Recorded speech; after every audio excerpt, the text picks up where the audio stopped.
is it capable of an immune response, meaning it can escape the protection that the vaccines provided in the human body. So they're looking at all of this. Pinakikita lang na yung iba't ibang mutations po ng Omicron base dun sa pagkakaalam nila sa mga mutations na to ay mayroong potential na mas maging transmissible. The government is expected to adjust COVID-19 protocols in the country given the threat of this new variant. Sa ngayon, considering that we have the variant, it will change everything. So magkakaroon tayo ng recalibration kung ano yung gagawin natin, and most likely kung ano yung ginawa natin previously doon sa ginawa natin sa Delta, which we successfully made our pandemic response. With more than 50 mutations and increased transmissibility, the coronavirus Omicron variant may have severe consequences if it continues to spread globally. With this possibility, the WHO has advised countries, including the Philippines, to accelerate their vaccination programs. How can government protect the population that has yet to be fully vaccinated? We discuss in this episode of The Chiefs.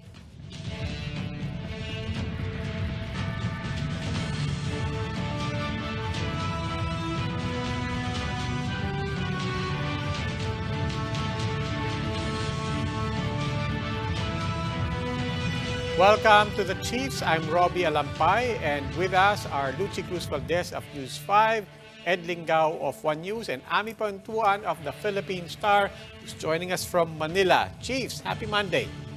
Happy Monday. Anong balita? Parang happy ka nga, Ami. Anong Paano happy? Alert level 2 extended na for another 2 weeks.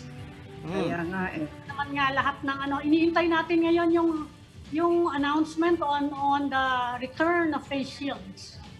Nag-debriefing pa ngayon. It's expected ba? It's expected to return, to be returned? Yes. Well, yun ang pinupush nila Galvez Diba?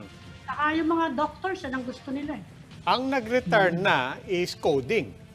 Diba? Sa EDSA, balik na ang From 5 Pero to 8? 5 to 8 lang. Yeah. Modified. Saka yung track ban, makabalik. Okay. Well, of course, medyo maano to because what we're all looking at since the weekend and since Friday, of course, is this emergence of this new variant, the Omicron variant. And so we'll start off with that. We begin tonight with Dr. Beverly Ho, Director of the DOH Bureau on Disease Prevention and Control and Health Promotion. Good evening, Dr. Good evening, Ho. Doc. Good evening, Doctor. Magandang gabi po. Magandang gabi po. Ma'am, last week, we ended the week with everybody taking note of Omicron, but everybody also left hanging kasi lahat ng sagot is, we don't know enough Kailangan pa tayo mag-aral. Now we gave you 2 days. So how much do we actually know at this point? How much do we actually know at this point about Omicron? Well, at this point in time, what we're sure of is that everyone is alarmed, and very, very early on, in 2 days' time, it was already declared as a VOC, or a variant of concern. Ibig sabihin, it may have implications on transmissibility and possibly, effect of, say, vaccines, etc. But we don't know for sure, and it might take a week or 2 more before WHO really will be able to tell us in greater detail. But what we know so far is that it's something that we shouldn't take lightly, but be able to adjust to, or be able to recalibrate anong ginagawa natin ngayon so that we will feel less threatened and less afraid, or less paralyzed by the knowledge that Omicron is there. Okay, at this point, again, paulit-ulit tayo. We're still studying. A lot of scientists are on this, but just on the atmosphere around it, how does this compare with the first indications of Delta? There are preliminary, and I will highlight the word preliminary data because these are not peer-reviewed data yet, and we know a lot of things can change, is that it might be significantly more transmissible than Delta. So because of that, we also know what we need to do, right? When we talk about mutations, it is really a result of massive transmission. The virus hopping from one person to another. And we know the solution to that. It's reducing transmission. And reducing transmission can be done by our masking, our being in one well-ventilated area, and by vaccination. Because vaccination significantly reduces the viral load in one person. So yung kaya niyang i-transmit to another person is significantly less. Diba? So those three things are what we're sure, what works, regardless of what virus, what variant that would be. Itong si Doc, Kahit kahit... pinag-uusapan ngayon yung border controls. Kasi Israel has already started its closest borders to all foreign travelers. Sumunod na Japan. And nakikinig ako ngayon lang sa briefing sa Malacanang, ang sabi, kaya daw mataas ang concern dito. Ang bilis-bilis daw ng World Health Organization dineclare siya na variant of concern. In your opinion, do we also need to do more to tighten our border controls? Kasi in particular, yung sa Hong Kong, hindi pa natin masyadong hinihigpitan, although yellow list na siya ngayon, Yeah. Yes, po. I think what we're being very judicious po, about the entire process. Only also because that every hour, you're hearing that, nakita na siya ulit sa in what country, diba? And a few weeks or maybe 1 or 2 weeks ago na pala nandun yung traveler. So parang we might be, because in general, yung mga biosurveillance activities in many countries, hindi naman siya, ngayon na test ko, ngayon na siya na pasyente, diba? So medyo may delay din, kahit sa ibang bansa. So I think we also just need to be very practical about the entire situation, and really knowing that a lot of things can change in a few hours time.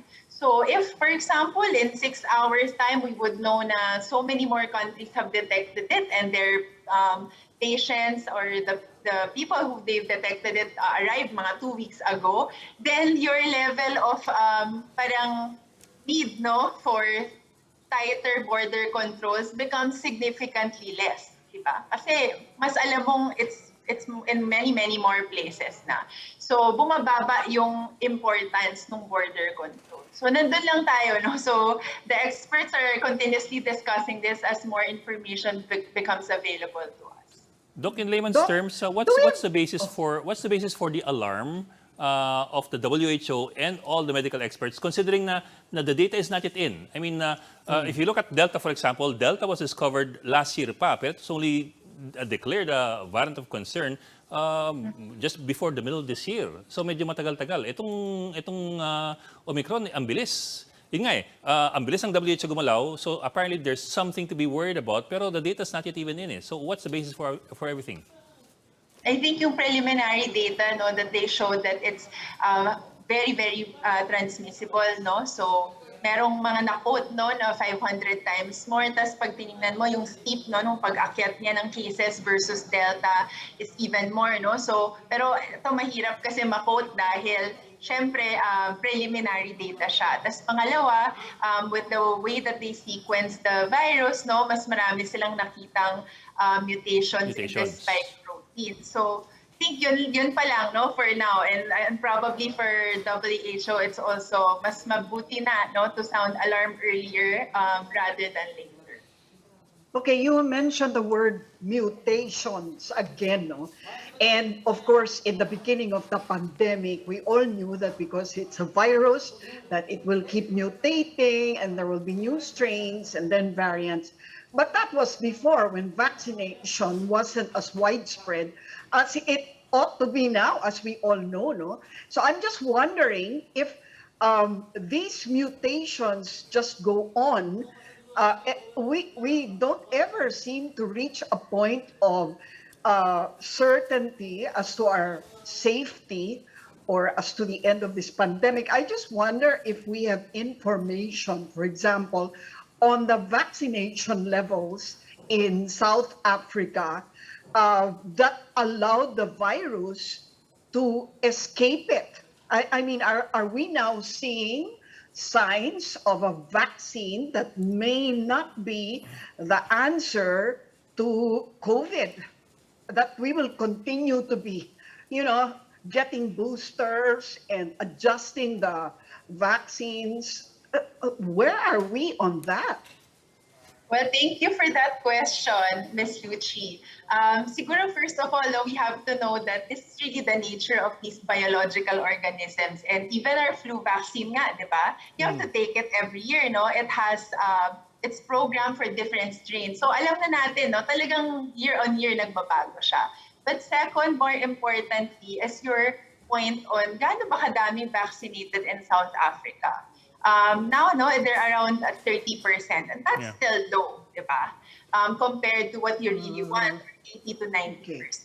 But I think mas importante pa natin isipin, hindi South Africa. Because where are the travelers going to South Africa coming from? They're coming from the poorer African areas, for which your vaccination rate is what?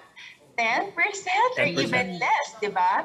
So dito po lumalabas yung sinasabi na ng maraming public health experts na yung vaccine equity. Kahit some richer parts of the world are fully vaccinated, when you leave certain groups of population na talagang mababa yung vaccination, no one is safe until everyone is safe. The mutation will keep going on where there is transmission. And because we're a globalized world, we travel, then talagang it's bound to go to us. No? So kung in our local context in the Philippines, even if we are in Metro Manila, we're at 95%, 100% coverage rate. Yes. Hindi din natin pwedeng pabayaan yung ibang lugar sa Pilipinas because that means more transmission in their area, kung 10% vaccinated lang yung ibang probinsya, and that's really bound to bite us also. So siguro yun yung nakikita talaga natin yan, and a lot of scholars are really writing about. Okay. Dr. I really... go ahead, Lucci. Sorry. Considering how, our genome sequencing here in the Philippines is pretty slow, no? How are we making sure that by the time we find out that the Omicron is here, di ba, that we're well prepared? Baka ito na naman tayo, di ba? Because as with the Delta variant, we were getting the Delta variant numbers only like 3 months after the Delta variant hit India and, di ba, all other countries. So how do we know that that's not going to happen this time? Or what steps are we taking to ensure that there won't be a repeat of that, given that our genome sequencing capability has not yet really, let's just say, leveled up? Okay, so siguro the way to look at it is, what does the genome sequencing do for us, no? So we don't need to sequence so many more to know that there's Omicron here, diba? We just need to sample. And with your sample, if you got the Omicron, that's it, no? Alam natin meron siya dito sa bansa. And that's really where it ends, no? Alam mo na nandito siya, ano na yung response mo? But before that, I think what we need to really understand is, it's really bound to happen, no? Papasok siya at papasok.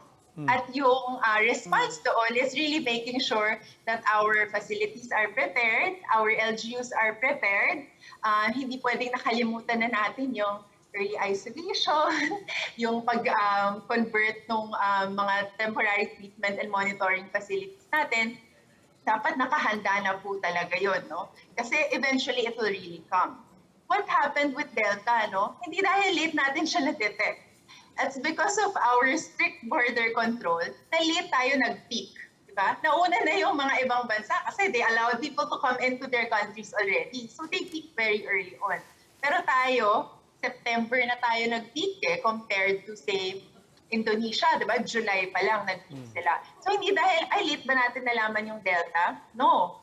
Alam natin nandiyan siya, pero dahil ang medyo tight yung border control natin, hindi mo na siya nakapasok, no? And nung pumasok siya, then it follows your progression, nadadami yung kaso natin.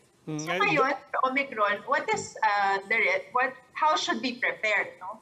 So it's really like last time, di ba? Ang preparation is, Meron tayong mga oxygen tanks. Meron ba tayong mga lugar na magpapahiram ng health workers from one place to another, di ba? Alam na ba natin yung mga telemedicine, no? Nakaset up na ba yun para if people feel symptoms, may tatawagan na sila, hindi sila matatakot mag-flood sa hospital. So those are the preparations that we really need to do now. Yeah. It will come, it's bound to come, but hopefully this is our fourth practice, no? Going into the fourth practice, we should know what works. Right. And the preparation is really about, of course, aside from minimum public health standard, is getting the health system ready. Dr. Ho, actually, medyo marami ka nang napahapyawan sa tatanungin ko, but I just want to push it a bit. Kasi kanina nga, we opened with how does the virus compare to Delta when it first emerged. Now we want to get into how is our response right now compared to, our readiness when Delta emerged. Now, you mentioned a lot of things, but I'm not sure if kung patanong yung sinasabi nyo, kung recommendatory yung sinasabi nyo, or you're saying, at least na-practice na natin, as far as responses and needs are concerned, these things are in place already. So, siguro din na lang yung tanong ko, compared to when Delta was finally acknowledged as a variant of concern, how much more ready are we now? I would think, no, sir, in my opinion, in many more LGUs, we are more ready than ever. But we also need to recognize that our health workers are tired. Right? They've been doing so much. Konting pahinga, then vaccination ulit. Konting pahinga, then eto na naman. No? So yun yung pakiusap natin sa general public. This is going to be a good Christmas, no, for all of us if we really work together. We already know what the risk factors are going to be, what the risky activities are going to be, and if we can help, no, by being responsible, mabakunahan lahat ng pamilya natin, katrabaho natin, that's already going to be so much plus point, no? Yung time na nag-surge tayo, last time around, from August to September, mas mababa yung vaccination coverage natin. Ngayon, we're going into this with what? More than 40% fully vaccinated Filipinos. Let's use the next 2 days and then the next run of the Bayanihan Bakunahan to really ramp up and make sure bakunado na lahat ng seniors. No? Ngayon, nasa medyo 70% tayo ng seniors. Tapusin natin sila. If we do that, we are in a much, much, much better position to start off this response with Omicron. But Doc, is it too early to talk about additional restrictions? I mean, internal restrictions. Yes. Of course, the external restrictions, andyan na yan eh. The incoming tourists and all that, that's there already. What about internal restrictions? Is it too early to talk about that already, or it's just about time? Of course, all of these, sir, no, are being discussed. But also, there are now many more, mas marami na tayong experience to know that ano yung weight, no? Ng restrictions natin. Yung pagtitimbang. Diba? Parang ano yung cost-benefit ng mga restrictions na yon kung sinasabi mo na ganito yung behavior, no? So for now, yung sure lang tayo is yung first stage, which is border control.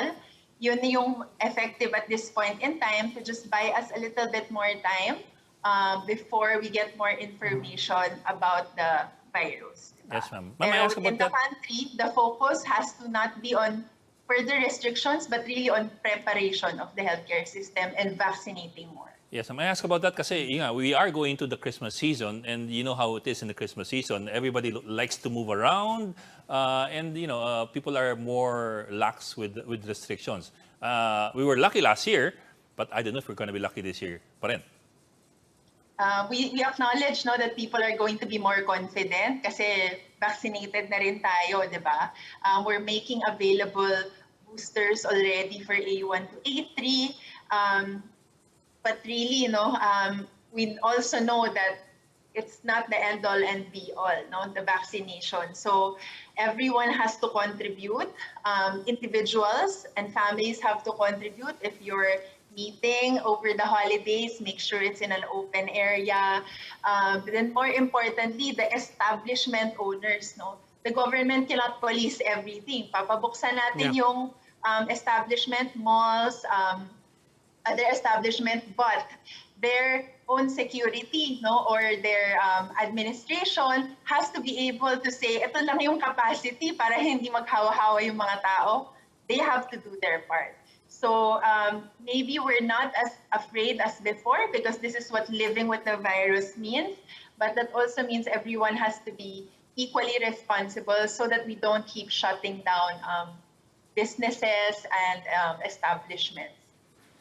Would you agree with Octa's projection that if and when, well, you're saying that it's not even a question of if, but of when, no?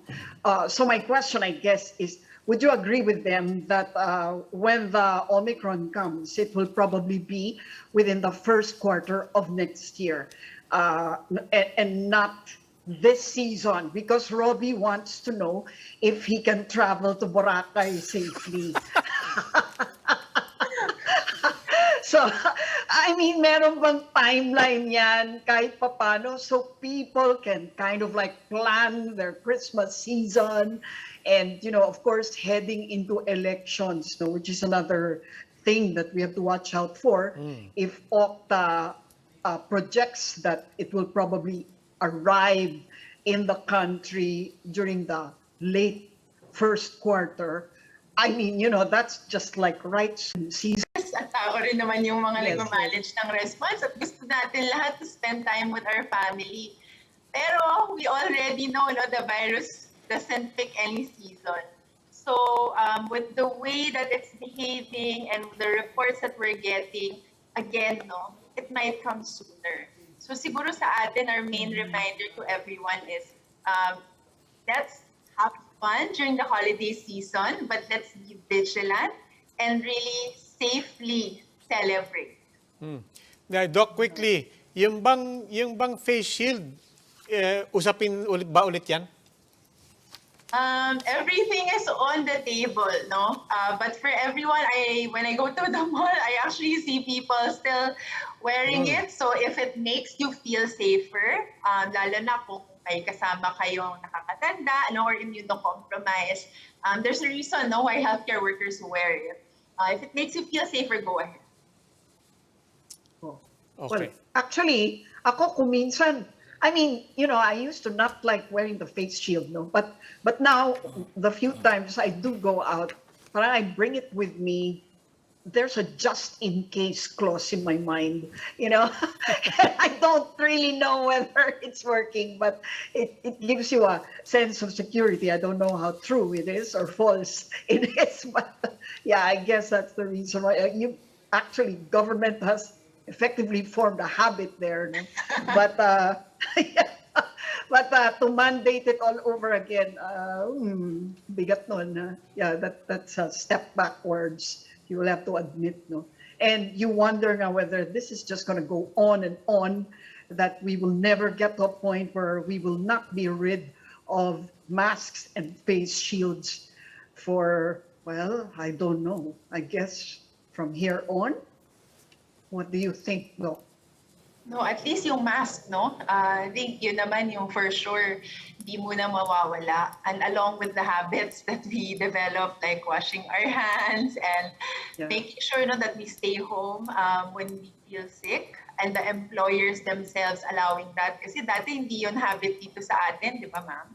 And then actually kami din, no, when I was training in PGH, pagkwentuhan nga kami, hindi tayo masyadong nag-wear ng mga mask kahit infectious yung pasyente natin. No? So actually sa Pilipinas, culturally, hindi talaga natin siya ginagawa. No? Ngayon parang may renewed, okay, let's do it. No? So yes, if it will make us, and then our statistics, no, are showing how these behaviors that we've adopted have actually benefited other communicable disease programs, mga diarrhea rates natin, bumaba lahat, no? So sana yun yung hindi mawala even after we graduate from the pandemic.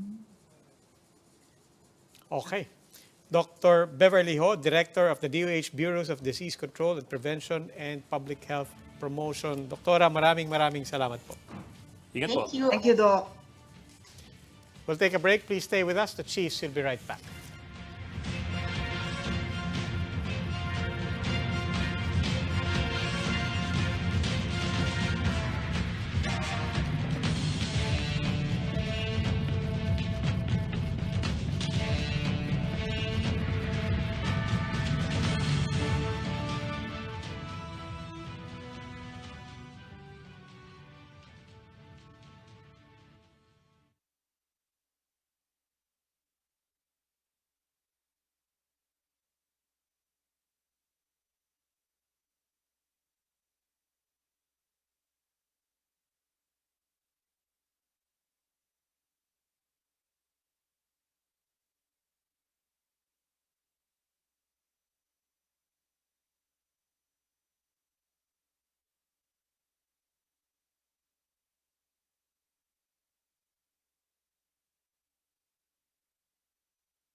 Welcome back to the Chiefs here on One News, and now with us is infectious disease expert Dr. Ronjin Solante. He is also the head of the Adult Infectious Diseases Unit of the San Lazaro Hospital.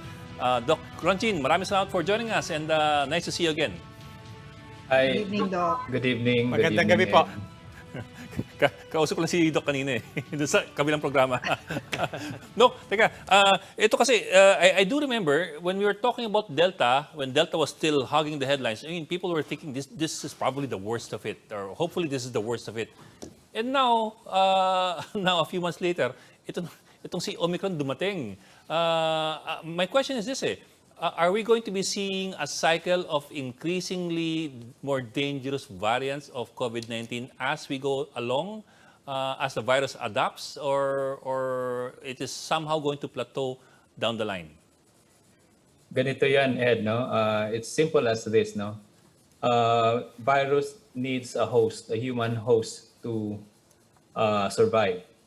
Now, if that's the first part of the virus, no, life cycle. It has to survive. Mm-hmm. It has to survive inside our cells, inside our body. Now, the second part there is that how can I survive longer? Because viruses are already prone to our immune response. We can do away with the virus with our own immune response. Okay, and that's why when you see some patients na COVID mild lang, hindi nagpo-progress because it's our immune system. It's doing the defense. So the second is how can I survive longer? So there are people that when infected will not be able to produce enough immune defense. Mm. And these are the elderly, these are the immunocompromised, and most, even if they are vaccinated, okay, the chance of them having that immune defense to contain the virus is not as good as that in younger population. And this is what's happening now, because if you have community or country where you have a lot of these that are not vaccinated, there is still continuous community transmission, mm-hmm. and people there are people also there that are immunocompromised. This is where the virus really thrives more and mutate to become what we have, a variants of concern now. So long as hindi equitable yung distribution ng vaccines. I'm sorry. So parang as long as hindi equitable ang distribution ng vaccines, we're gonna see a progression of problems with COVID-19. Yes, that's most importantly, especially sa mga third world countries, no? Because in third world countries, nandun din nakakoncentrate ang mga immunocompromised because of their healthcare, poor healthcare system, no?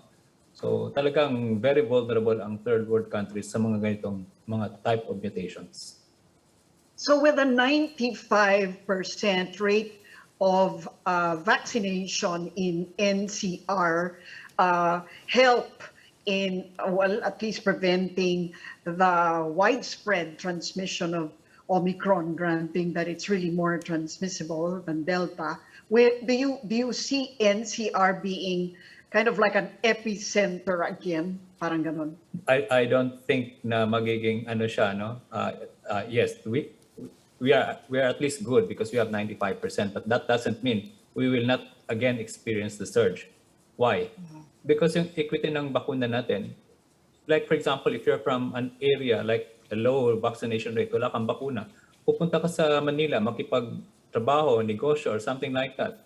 And there will come a time na kung hindi natin wala tayong ganong restriction, everyone will go to Manila, do business and something like that, and they are not vaccinated, then that will accumulate and that will be the source of the infection. And it can cause a mutation, di ba, Doc?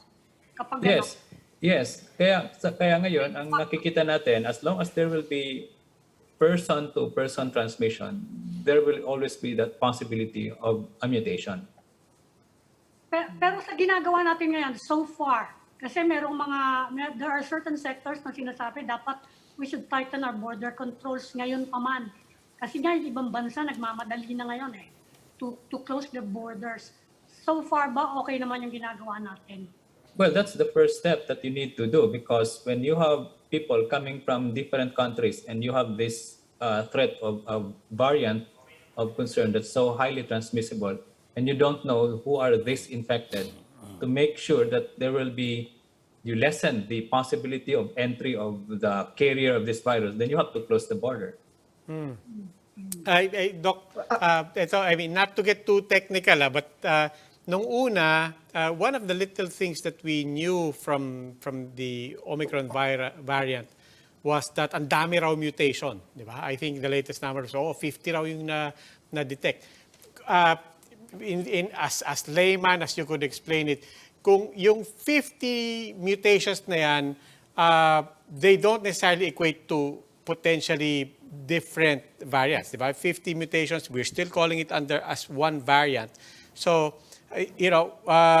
where do we say that a certain mutation has branched off into another variant? And I guess the other concerning question there is, yan bang 50 na yan, ibig sabihin, potentially, magsasanga-sanga yan na iba-ibang variant? Okay, that's a very good question. No? Now, what is vital with this variants of concern is yung mga mutations nila ay nandoon sa part ng virus kung saan itong part na to ay unang kakapit doon sa host cell. So, ang tinatawag natin ito is the spike protein. Now, it may not be a major mutation, but a very important mutation dahil itong part na to, kung mag-mutate, mabago yung hugis ng spike protein, it can easily go into our cells not even detected by our immune defense because nag-iba na siya. No? So yung antibody na supposed to be can recognize the original strain of the virus, mag-iba na, mabawasan na. So ano ang implikasyon yan? Maraming papasok sa katawan natin. And for me, even if the mutation is not that ganun ka dami na it changes the whole virus, pero yung isang parte na lang yan, napaka-vital na yan because that's the point where the host cell, the virus can enter into our cell, and that makes it highly transmissible. Okay, Dr. Fauci was reported to have said that at the rate these variants are going, that there could be a possibility that Americans might have to get boosters at least 4 times a year. Are you seeing a scenario like that? Yes, the reason for that, no, para lang maintindihan natin. When you have a mutated virus, okay, your antibody against that virus to recognize that virus also will be affected. So there's a particular threshold that you need to maintain your antibody higher than what we have now. Like for example, if your antibody is only 70%, you need a higher antibody to block the entry. You need a higher of that level.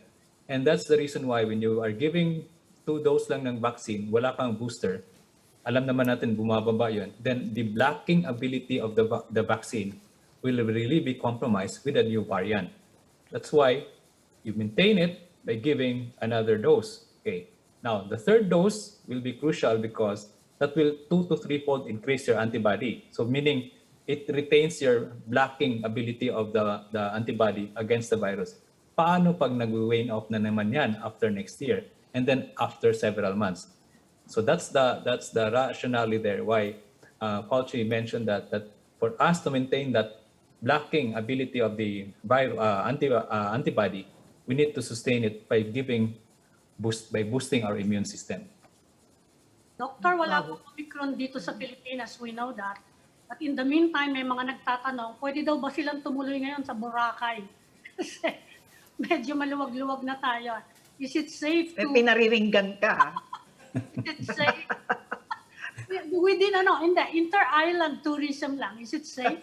Yes, kung sa ngayon pa naman, wala pa naman tayong nabalitang Omicron, no? And I think it's safe as long as we need to follow the health protocol. Napaka-importante niyan as an individual and also in the establishment where you will be going.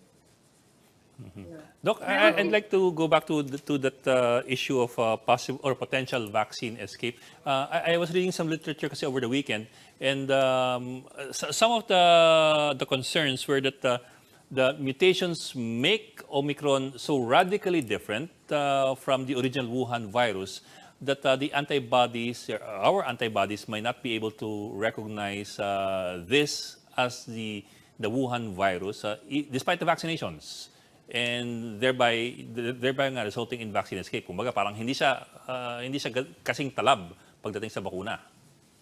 Yes, because of those mutations, Ed, no? At tandaan natin, ang bakuna natin, ang tina-target na ng bakuna natin is the spike protein. Spike proteins. We produce an antibody against the spike protein so that spike protein will be protected against the entry of the virus. That's what I call the blocking ability of the vaccine. So if that spike protein, there is significant number of mutations, then chances are it will not be recognized by the antibody na nabubuo ng bakuna. So, pwede pa rin tayong mahawaan. Would it be accurate to say, Doc, that at this point, yung original Wuhan virus, yung novel coronavirus pa nun, kumbaga, wala na yon. Iba na tong virus that we're dealing with. I mean, it's the same, but so yung original, hindi na yun ang ina-address ng mga vaccines. Ganun ba yun? How would you describe the work that the vaccine is doing and what the virus has evolved into? Is it still there essentially, or yung original, yung Okay, ganito yan, no? Yung bakuna is really patterned against nung pinag-aralan yan, yung original strain talaga yan, no? All right. Okay. Tapos nung dumating na itong mga variants of concern, tinitest pa rin yan doon sa bakuna, no? Sa laboratory kung anong percentage of the antibody na na-produce sa bakuna, and then they test it with these variants of concern. And we've seen that with alpha, no? Nababaan ng one-fold, two-fold, or even three-fold doon sa laboratory data. Pero sa actual na nangyari na yung nahawaan na nabakunahan, it seemed na yung protection nare-retain pa rin natin despite na nabawasan ang antibody doon sa test na yan. Maraming nagkakasakit pero mas marami pa rin ang nagkakasakit ng walang bakuna. Okay. So with that analogy na meron tayong Omicron variant of concern ngayon, how ang malaking tanong talaga dito, Lucy, with that number of mutations, is it enough na to make our current vaccines ineffective? Hindi natin alam yan. And to that point, Doc, ako, nai-imagine ko, and in fact, that's the statement of a lot of pharmaceuticals and scientists, we're on it. Pinag-aaralan na kaagad namin to. So, but when they say na, sige, kung kailangan i-adjust, we'll adjust, or kung kailangan maglabas ng bago, mahahabol natin yan. Mahahabol ba yun? Or are we always constantly catching up? And for that matter, what is the realistic time frame that we can expect pharmaceuticals to say, okay, this one is slightly adjusted there for Omicron? Yeah. Because when you adjust the vaccine, dalawang klase lang ang adjustment yan. Either you make another formulation of a vaccine that you will include also the mutations ng bagong mga variants na to so that you will produce an antibody against that variant of concern. So we call that variant-specific vaccines. And it takes time. Kasi pag-aralan yan, tapos dadaan ka pa sa phase 2 trial, i-inject ka pa ng tao, obserbahan mo pa yan, no? How much time? Kaya, Matagal-tagal yan. It will take 2 months, 3 months, no? Oh. So, that's one. The other one is, i-test nila ngayon ang variants and then you get the antibody of the vaccine. Tingnan nila kung gaano kababa ang antibody with the variants of concern. So, iti-tweak lang nila. They will recommend the double dose halimbawa, they will do a dose, taasan natin yung dose, i-double or i-triple, something so like kaya that. nagbo-booster. Yeah. Yes. Oo. So Okay. either you create, Ngayon, ako I just naman, want to yung make sure tanong ko yung- okay. Sorry. I just want to make sure I got that. Either you create a new one, a new formulation, or daanin mo lang sa dosage. Idaan sa dami. Yes. Okay, sige. Yes. in effect. Now, what about the promise of molnupiravir, for example? I mean, hindi ba yun, kasi yung treatment na yun, di ba?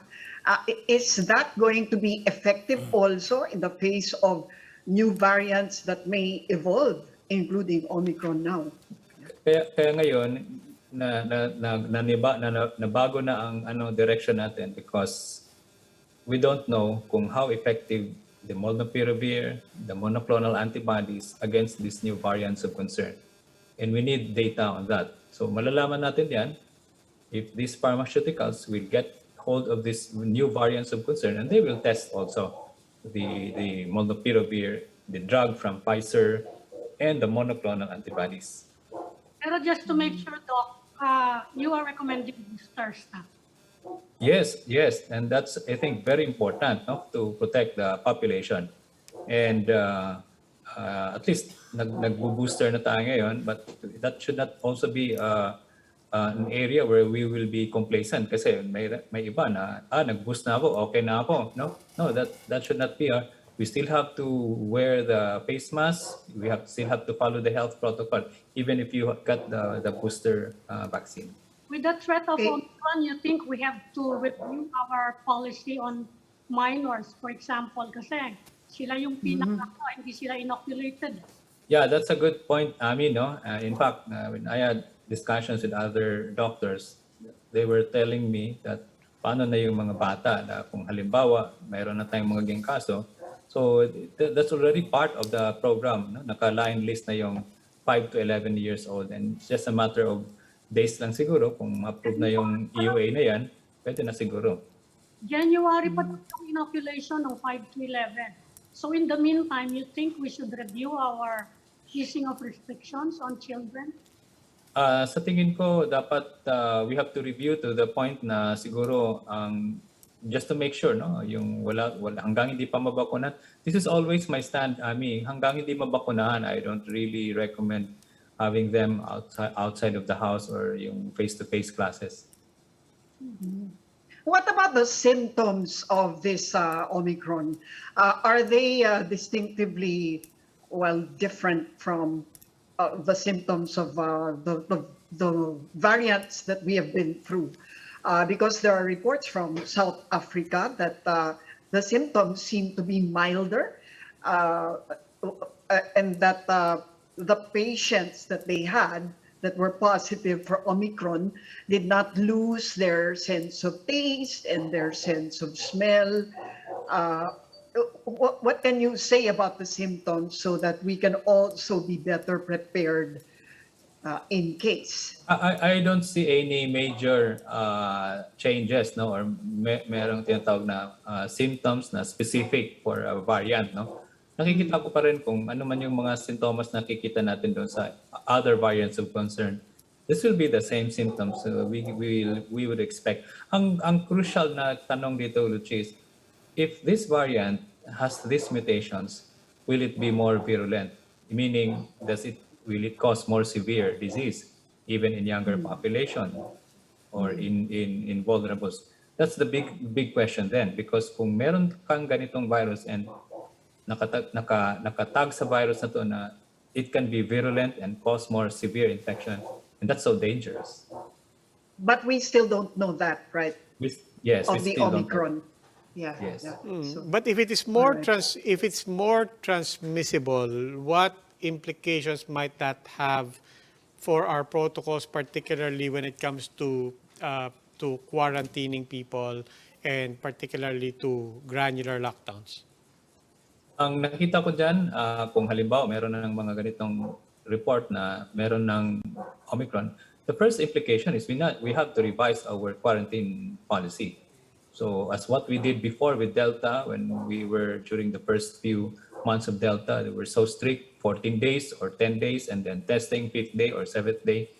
Those are the things that we will be looking at, no? Para lang at least masigurado na hindi tayo malusutan. But Doc, that's for external restrictions. I'm wondering about the internal restrictions naman. For example, mobility restrictions within the Philippines or between cities or between provinces. Okay, speculating that the virus is still not here in the Philippines kasi ang driver pa rin sa mga lockdown is when you have cases and when you have numbers of cases that is significantly higher than the previous days or something like that, no? So I would still say that we will stick to that policy. Na kung tumataas ang kaso, then we'll have to implement the granular lockdown. Doctor, Now, what about hospital preparations, Doc? Because this is what businessmen are saying, no? Na sana wag na yung lockdowns, wag na yung mga restrictions to dapat ang paghandaan talaga is the readiness of hospitals to actually take in the critical patients, no? What are we doing in that area at least? Most hospitals now are already in the planning stage of how we can cope up with this if there are surge of cases in January. Okay, in-expect natin yan, no?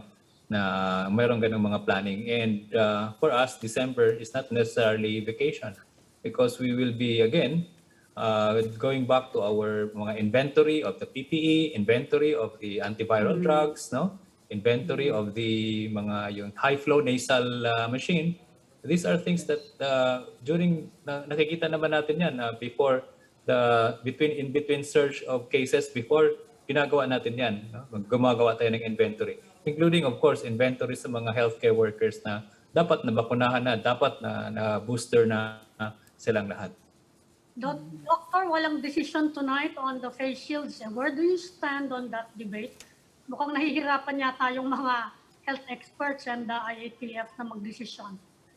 Kasi ang nangyayari kasi diyan, binababa mo yung alert level. So what's the use of making a recommendation that is parang medyo shaky, no? Me personally, no, if I'm going inside the mall and I'm going inside an enclosed space, I always wear face mask. But here in the hospital, it's always mandatory.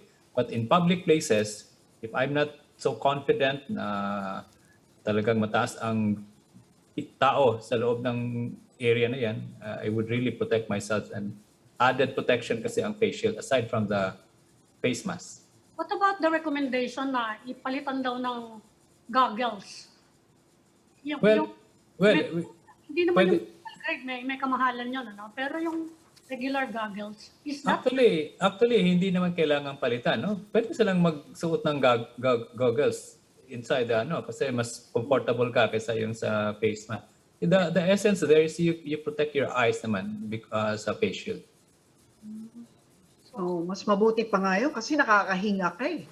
Kasi sa face shield, sometimes you really feel like you're lacking oxygen, the fluid. So Doc, I mean, what are the prospects, especially in the coming first quarter, where the election campaigns will be heating up even more, and there will be more mass gatherings, no? And that is where, well, some experts have said that's when the Omicron will most probably finally be confirmed to have landed in the Philippines. What kind of safety measures would you advise we take? Alam mo, Lucy, now we don't need Omicron to have a surge of case if we have an election. Kasi alam naman natin sa election, talagang ang physical distance gathering, talagang hindi mo ma-prevent yan. Remember, we still have the Delta. Delta is really highly transmissible, no? Cases is not yet zero. We're still in the 800 to 900, no? So what I meant by this is that dapat kailangan pa rin pagpreparahan, no? And if we have this Omicron, then the government, those politicians should really prepare the people, no? Kung saan sila mangumpanya, not to have that complacency because we don't know kung tatamaan tayo ng Omicron or Delta. Both of these are highly transmissible. Doc, So kumustahin ko lang. parang go ahead. Kumustahin ka lang kayo sa ospital. You're of course also there at San Lazaro Hospital. Kanina sinabi ni Dr. Beverly Ho. Now of course, one continuing concern still is yung healthcare workers natin. You know, we were hoping na pagka bumaba dire-diretso kahit papaano may reprieve for our healthcare workers, our human resource, makapahinga man lang and so on. Ngayon bumababa ang mga numero, we're back to alert level 2, we're hopefully back to alert level 1 potentially. Are you feeling it in your hospital and how are our frontliners now? Yes, maganda ang nangyayari ngayon, no? The past weeks kasi talagang drastically mababa na ang mga kaso and itong mga natitira dito are the long haul patients to na talagang mahirap i-win sa mga ventilator. So malaking kaluwagan on our part, no? Although we're preparing and hopefully by the end of December sana wala, no? Tuloy-tuloy. And so we can also function not only catering for COVID but also for other infections like tuberculosis, no? Tumataas ang tuberculosis. Ang dengue, pataas na rin ang dengue. So there are other infectious diseases aside from COVID na we are taking care of, no? But since COVID will really take an enormous tinatawag natin, no, work from healthcare workers because of the requirement. Ito talaga yung naka-cause ng fatigue among the healthcare workers. Well, beyond fatigue and I would imagine implications for shifts and allowing people some time for rest, what about on the larger systemic problem of kulang pa rin tayo ng mga tao, kulang pa rin tayo ng health workers, particularly nurses. Yun po ba in this period na kahit pa na bumaba and there's a certain relative calm, yun po ba na-address? Yeah. Alam mo, Robby, magandang tanong yan, no? Kaya natutuwa kami na hindi na yung sa PRC nagbo-board exam kagad yung mga bagong graduates na, and we have new batch of doctors this year because kung hindi na ituloy yung board exam na yan, kung next year pa yun, baka meron tayong lag of a period na wala tayong doctor na who will be in the residency program, in the training program, or in the hospitals taking care. Kasi malaking bagay din ang supply ng doctors na it should be well distributed ang mga doctors. Ang sa nurses, that's always the perennial problem, no? Kasi ang taas talaga ng lumalabas, no? Magte-train ka ngayon ng nurses after 6 months, 8 months, umaalis na, no? So yun, mga na-train mo pero alis lang pala. Doctor, papalapit na yung Christmas eh. Do you have any cautionary message to the people? Pwede na ba kami malalaking Christmas gathering, family gatherings? Pwede na ba? Ang advice ko pa rin, I'm not so okay with the gathering, no? Because we're still in the pandemic, no? Maski sabihin mong killjoy ako, pero it's better to be safe, no? And if you will conduct gathering, it should be on few people, close people, and you know that all of you are vaccinated. And again, ingat pa rin. Yung karaoke, is it safe? It's not safe because that's aerosolization. Para talaga, Boracay Hindi nga lang. Boracay, Karaoke pa. Ako lang ata yung Kinakaraoke, pwede na. Pero Ami, pwede kang mag-karaoke, ikaw lang mag-isa sa room mo. Yun lang, okay lang yun. Pwede naman yung commercial karaoke, so tinatanong ko anong message natin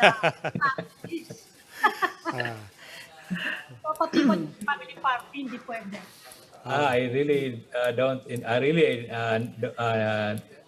do not encourage mga party. Mahirap talaga. So yan po ang huling mensahe ni Dr. Ronjin Sulante sa mga inaanak niya. Naka-quarantine siya at hindi pwedeng lapitan.